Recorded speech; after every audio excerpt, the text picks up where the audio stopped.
And as Coach gets settled here, we'll ask him for an opening statement, then we'll do questions for the student athletes, and then let them go and back to Coach. Coach, welcome back to Louisville. Thanks. This is our third time this year. Our goal is to get here the third time, and it's changed a little bit since the last time we were here, so we're excited. It's a great place to play volleyball, this arena, and I hear it's sold out, so it should be fun. Thank you, Coach. Questions for the Nebraska student athletes, please.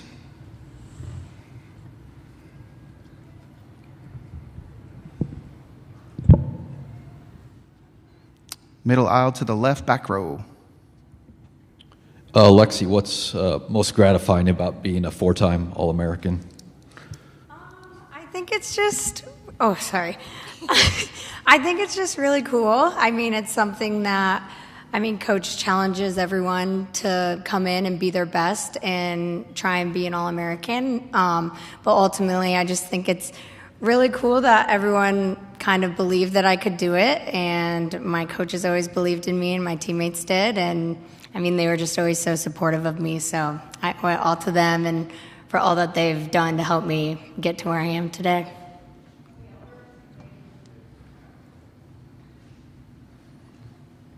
More questions here? Let's go on the right here in the middle. And then on the end. We'll go middle, then end. Yep. Thank you. Merrick, way back when you transferred, it didn't seem like everybody was, and not you specifically, but what do you make out of what's going on right now, and especially this past few days in the portal? It seems like there's more people in it than not. Do you have any thoughts about it? Yeah, there's a lot of people have a lot of different opinions on the portal. I think it's a very beautiful thing as someone who is in a position that really needed it. And so I'm grateful for the portal. I know a lot of people have negative things to say about the portal, but as someone who has come out of the portal and been in a much better place than I was before, I'm extremely grateful for it. But like I said, there's a lot of different opinions on it. I'm personally very, very grateful to have the portal.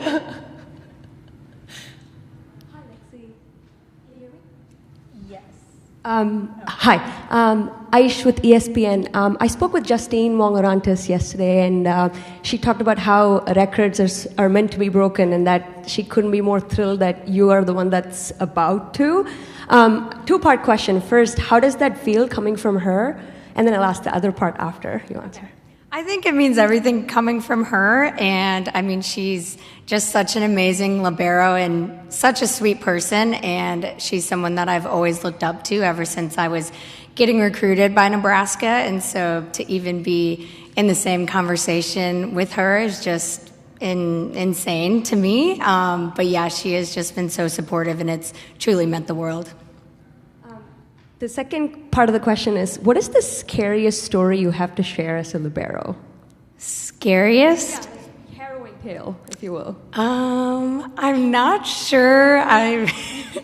There's some scary moments, obviously. I don't know if I can pinpoint exactly one, but, there's always times when there's an open net and a big hitter. Those are always the scariest, but I don't know. You kind of get used to it as you keep playing too. Front row here on the left side. Bergen, how do you prepare for a game like this? Like, what would you do the rest of the day to keep you, focused? Yeah, we have a pretty busy day just with all the media, and we have some team stuff tonight, so we have our day pretty booked out. But just in terms of preparing for the game, we say that we've been preparing for it since January. So not really getting too much in our heads or trying to do too much. We have our routine that we'll stick with tomorrow, our game day routine. But other than that, just kind of falling back on what we've been doing all season since the beginning of the year, and just knowing that it's worked for us, so we're not going to try and fix it. Staying on the left side. Bergen, this is one for you. What did last year's experience teach you? What was your biggest takeaway, and how much of a benefit is it coming back to the Final Four, knowing you've been here before? Yeah, it's just a little more comfort in knowing that I've been through it before, and obviously this is a huge stage, and this is what we work for all year. So I don't know if you can necessarily ever say that you're fully comfortable, but just having another year of experience, having it under my belt has helped a lot, just confidence-wise and comfort-wise, I guess. But we're really excited to be back and hopefully get it done this year.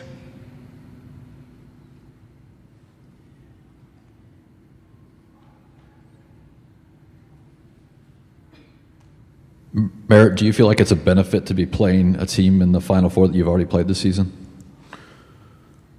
Yeah, I mean, I think it's awesome for us. We get another chance. Obviously, we didn't come out on top the first time that we played Penn State, and so I think we're really excited to just have another chance. But I think the way we're kind of trying to go about it this year is just like we get another day, and only 4 teams are in that position right now, and so I think we're just trying to take it day by day. And one of our mottos has kind of been, it's not us like versus Penn State, or it wasn't us versus Wisconsin or whoever we played. It's us in the Final Four, and no matter who's on the other side of the net, we're gonna focus on our side and do whatever it takes to get the job done. And so I think, kind of like Bergen said, obviously we learned a lot from last year, and I think we are kind of going about it differently a little bit this year just because we have that experience.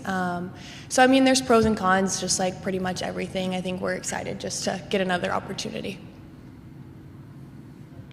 Lexi, is there people are going to make it like you guys are out for revenge because they beat you the first time. So give me the company line that it's just another game.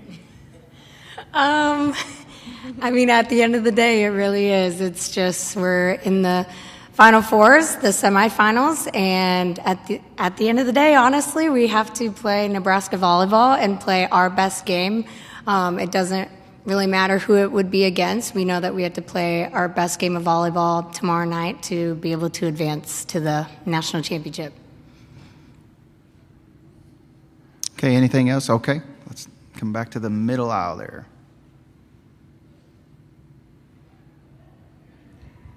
Jacob Badil with Hale Varsity. Bergen, Lexi's finalist for National Player of the Year. If you were making the case for her to win it, what would it be?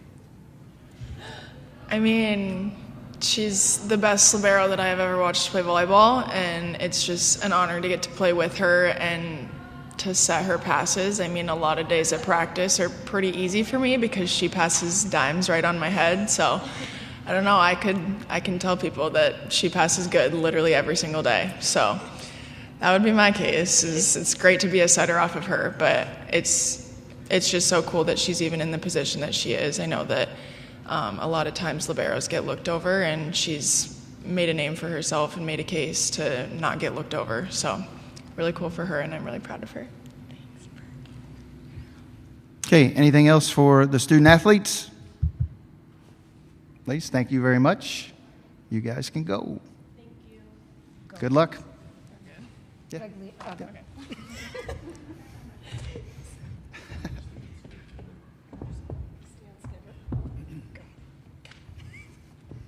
Okay, let's open it up for questions for Coach. Start here on the right side. John, a couple questions. The first one is for all the talk of parity and for how competitive the season was, there's 4 number 1 seeds here. And it's this overwhelming feeling that the rich are just getting richer. And this is a perfect example of it. I know for you personally, that's a good thing because you're the richest. But what are your thoughts about the imbalance that seems to be being created? Well, you're asked, first of all, I think this year was the most competitive year we've had. And there's so many good teams, and you saw all the upsets all across the country. So even though the top 4 seeds got here, there's a reason that we're top 4 seeds, because we had to earn it over a lot of tough competition. And now, tomorrow night, we're going to win the Big Ten again to get to the national championship. And we had to beat, we're literally the last 2 matches, we have to win the Big Ten again. They're top 2 teams in the Big Ten along with us. So, but where you're going with that is there's super conferences now, and I think that's one of the things that's going to separate. So the conferences that have the money for revenue share are definitely going to have an advantage, and the conferences that don't it's going to be tough. So you're right, it's probably heading where we're going to have the have and have-nots. I think it's in volleyball, it's going to be in football, basketball, but that's that's way above my pay grade on how we got there and why it's happening. But if you want to compete, it's, I've already seen it this week in the portal, what's going on. I mean, it's nuts. And of course, we've seen it in football and basketball as well, but now it's here for volleyball. You have the highest pay grade, but still ain't that high. What I asked Merritt, though, about, your ill-timed comment at this time last year notwithstanding, you've taken transfers. The odds are you're going to take another one this year because you've got a big opening, and it seems like there's just more people than ever. But just your general thoughts about what's happening right now, especially in the last few days. It just seems nuts. I agree with you. I think we're sending the wrong messages to developing young people. Is there loyalty anymore? Is there anything about commitment? Do those words mean anything? And again, I'm coming from the old school background. So, and I've heard Gino talk about it. I've heard Nick Saban talk about it, and several other coaches. The basketball coach Tony at Virginia. I used to play pickup games with him, by the way, at Wisconsin. It's kind of what we really never thought we would sign up for this, and it kind of defeats, I think, one of the things that motivates coaches is, you want to develop young people, and now I'm not sure we're doing that, and it's more about what's in it for me and where can I get the best deal, and I see what's going on with some of these programs and these players leave, and we had 4 players leave last year. I mean, it's heartbreaking because you invest so much in these players emotionally, time-wise, and training them and trying to fulfill their dreams and help them accomplish their dreams, and then they can walk out like it's nothing. And so I just think there's a lot of negativity to it for big picture stuff as well. But if you want to survive, you're going to have to figure out how to play along in the system, and that's what I'm trying to figure that out.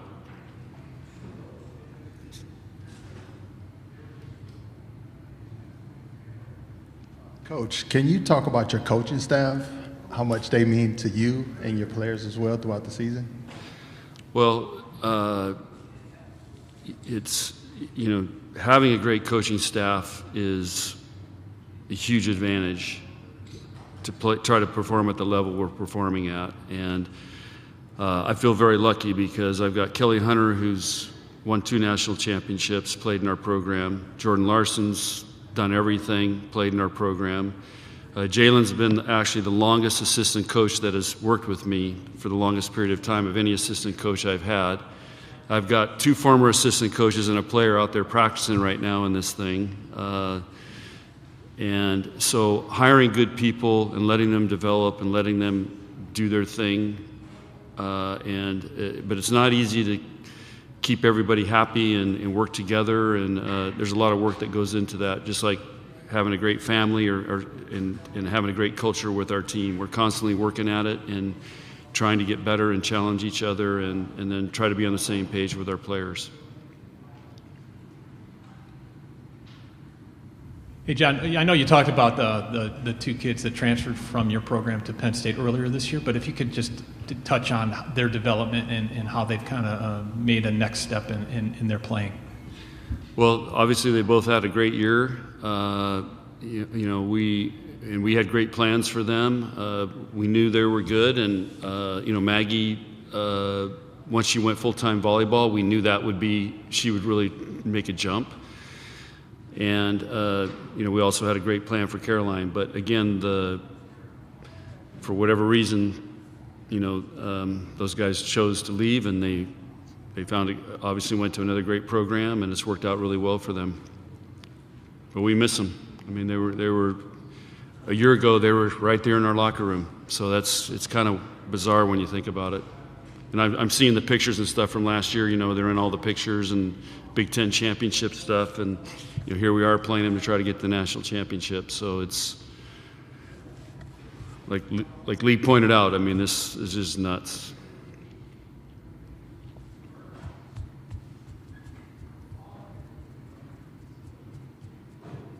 Having been through this countless times for you, and having a team that was so young last year, and how beneficial was that experience last year? I know you didn't get the result you wanted, but how much will that serve you this time around? Merritt nailed it. I mean, we're in a whole different place than we were last year. Last year, you're just, wow, we're happy to be here. This is great. But like today, I mean, the amount of things going on and the distractions, it's unreal. And then, parents coming in. I mean, it's just the whole goal is, you got to remember why you're here is to try to win a volleyball match tomorrow. And you can get so distracted very easily. And so I think our team now understands we only have 3 players that haven't been through this right now. And so I think they understand why we're here and what needs to happen and how we got to focus. And it's a challenge. Carolyn for Penn State, what are all the reasons you think she was able to have one of her better matches of the year against you earlier this year? You have to ask her that. What do you need to do a better job against defending her tomorrow? We got to stick with our game plan, and we have to play a lot better than we did at Penn State. So our team knows that.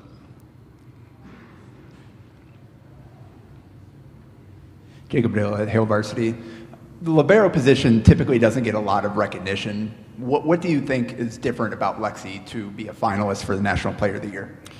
Well, I'm going to put this in perspective. So I remember in 2004. Well, let's go to before that. I mean, when the libero came in, we didn't even have a libero because we had outside hitters. We played all the way around. So I didn't even think libero was that important a position. And I think our first libero was in 2004. So 2003 we played without a libero. 2005 we played without a libero. So as a coach, I'm like, it's just some little kid, that can't do anything else, so you make him a libero. And now we're learning how important the libero position is. And the fact that a libero is considered for National Player of the Year, one of the 4 finalists, I think is epic for the sport, because you don't know how many little girls want to be Lexi Rodriguez right now. And again, we always look at how tall and how physical volleyball players are and evaluate that. But here's somebody is a huge difference maker. And here's another stat I'll give you. This is the 50th year in Nebraska volleyball. There's only been 3 4-time All-Americans. Sarah Pavin, who's one of the greatest players ever, Katie Rolfson, and now Lexi in 50 years of Nebraska volleyball. So, it's a pretty major accomplishment right there. And again, from that libero position, somebody that again, I always thought she was too short. I didn't want to recruit her. But Caleb Banworth, who was my assistant at the time, basically overruled me. And he asked about assistant coaches. There you go. Head coaches usually don't know much. So, anyway, she's and she's continued the tradition of great liberos in our program. Back on the right side here.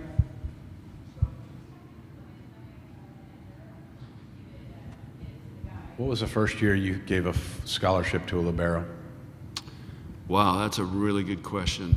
Well, the first one would have been probably Danny Busboom, because she was a setter, and I just read the thing. She had over 3,000 assists, so she actually set quite a bit for us, 5'1" and 6'2".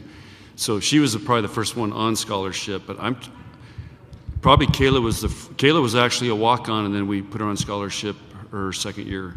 So she was probably the first one, but she started as a walk-on. Yeah. Merritt's obviously grinding on offense right now. What's going on? Hey, it's a tough game. So, but she'll be fine. Anything else for Coach? One more, left side.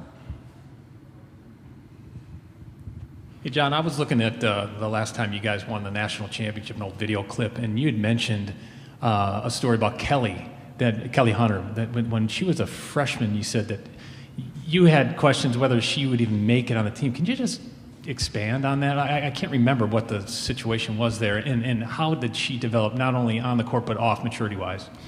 So Kelly, when she was a hitter, and then they made her a setter in high school, and so she was pretty inexperienced. Then when she got to Nebraska, I think she had other priorities than volleyball, and she wasn't that great a setter to begin with. So it wasn't pretty, and I'm like, she can't locate the ball, and I don't know if she's ever going to play here. And it's one of the reasons we went out and got a transfer setter. And then her second year, we redshirted her, and that was a tough decision. She didn't really want to do that, but it ended up working out pretty good for us, and she developed into a great setter. She still is a great setter. Jordan's trying to talk her into going to the national team all the time. I mean, she's still set in practice, or she'll set Jordan when she's working out, and yeah, she became a really talented setter. But I think her playing, she was a middle blocker at one point, outside hitter, all those things helped her develop that into a really good volleyball player. Okay, right side in the aisle here. Coach, can you hear me okay? Yeah. You said Kayla overruled your decision not to. With Lexi, can you explain that? What did she say to you that made you feel like, okay, she has a point here and that we should maybe listen to her? I can remember it like it was yesterday. I'm like, we were in Dream Team camp. We finished the camp. We talked to her, and just to say, hey, we're interested in recruiting, great job. And Kayla's like, we got to offer her. We got to offer her. She's going into 9th grade. And I'm like, she's too small. I want taller liberos. We got to cover the court. And I was using some examples of some liberos and other programs at that time that were 6-foot liberos people were using, and she goes, Coach, we are offering. She's like in my face, pounding on my chest. We are offering her. We're not letting her leave without offering her.